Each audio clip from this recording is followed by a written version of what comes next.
ইবাদতে কঠোরতা অবলম্বন অপছন্দনীয়। বুখারী শরীফ হাদিস নাম্বার 1084। আবু মামার রহমতুল্লাহ আলাইহি আনাস ইবনে মালিক রাদিয়াল্লাহু আনহু থেকে বর্ণিত, নবী সাল্লাল্লাহু আলাইহি সাল্লাম মসজিদে প্রবেশ করে দেখতে পেলেন যে দুটি স্তম্ভের মাঝে একটি রশি টাঙানো রয়েছে। তিনি জিজ্ঞাসা করলেন, এই রশিটি কি কাজের জন্য? লোকেরা বলল, এটি জায়নাবের রশি। তিনি ইবাদত করতে করতে অবসন্ন হয়ে পড়লে এটির সাথে নিজেকে বেঁধে নেন। রাসূল সাল্লাল্লাহু আলাইহি সাল্লাম ইরশাদ করলেন, না, ওটা খুলে ফেলো। তোমাদের যে কোনো ব্যক্তির প্রফুল্লতা ও সজীবতা থাকা পর্যন্ত ইবাদত করা উচিত। যখন সে ক্লান্ত হয়ে পড়ে তখন যেন সে বসে পড়ে।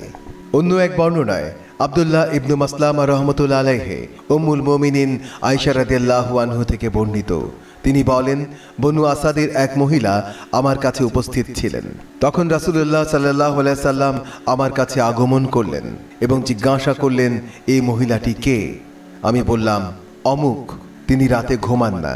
তখন তার সালাতের কথা উল্লেখ করা হলে তিনি বললেন, রেখে দাও, সাধ্যানুযায়ী আমল করতে থাকাই তোমাদের কর্তব্য, কেননা আল্লাহ তাআলা বিরক্ত হন না যতক্ষণ না তোমরা বিরক্ত ও ক্লান্ত হয়ে পড়ো।